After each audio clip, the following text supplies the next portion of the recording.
Gudiya, can you tell us why is it so important?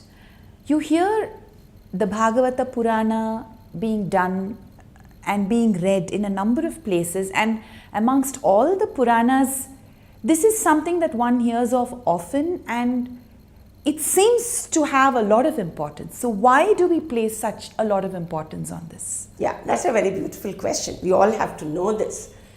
Shrimad Bhagavata Purana has had an influence throughout India.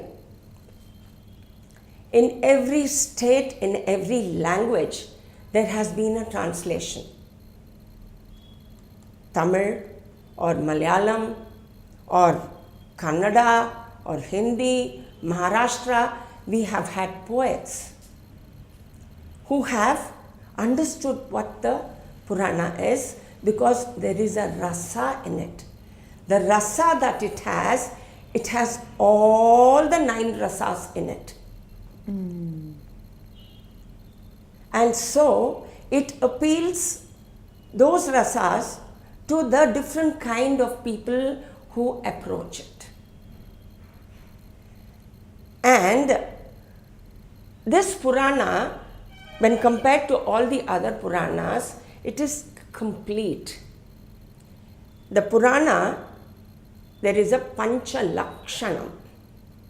Pancha Lakshanam meaning it has to talk about cosmology, cosmogony, genealogy, and then the Charitams, the philosophy, and many more. And then the Vamsha, and I've given you high sounding words, isn't it? Yes, especially if you can explain in terms of Bhagavatam, the cosmology and the cosmogony, and what were the other thing? Now I've already forgotten. See, I've said all this in English because if I say this in Sanskrit, even that will not be understood.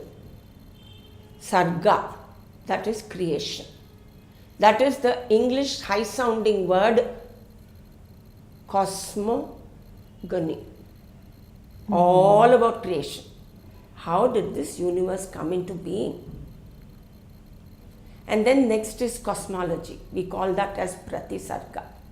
Then it tells you how the secondary creation came into being, how the maintenance takes place, and how the resolution takes place. And in all that, there are manvantaras, the calculation of time. Timeline. Even today, anywhere we calculate, any calculation anywhere is being done, there are researches which are done. Bhagavatam has made it so precise. You cannot go back in time to see who lived, what did they do, how was it calculated, how was time calculated, where is this calendar came from. All these people like us as laymen, it's very difficult to understand.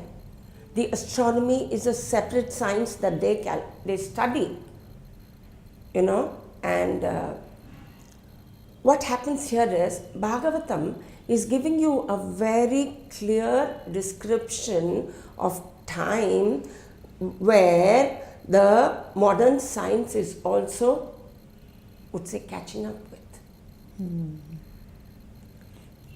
And then there have been people all the way. The earth has been existing for how many years? We don't know. So it has been classified into yugas.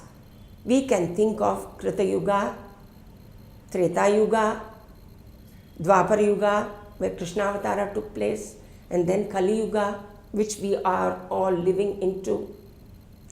And so this is the first calculation of yuga. But there have been many such yugas have gone. So I don't want to go into details. When we get into the study of time, we will discuss this in detail. Okay? Understand right now that, there is a calculation, very detailed calculation of time in Bhagavatam, which is being quite accepted by every one of us. We cannot question it. Okay. So then the next is, let me finish. Okay. The next is Vamsha. What are these Vamshas? There have been only 2 Vamshas existing in our Bharatavarsha. In the land of Bharata. We recognize 2 of them. The lineage, the genealogy. That is Surya Vamsha, Rama's Vamsha, and then Krishna's Vamsha, the lunar Vamsha. And then all about the lifestyle. How was the culture there at that point of time existing? What did people do? Now we are all living, we are also doing something. We are also talking about culture, and there has been a certain culture. What is the value system that they had?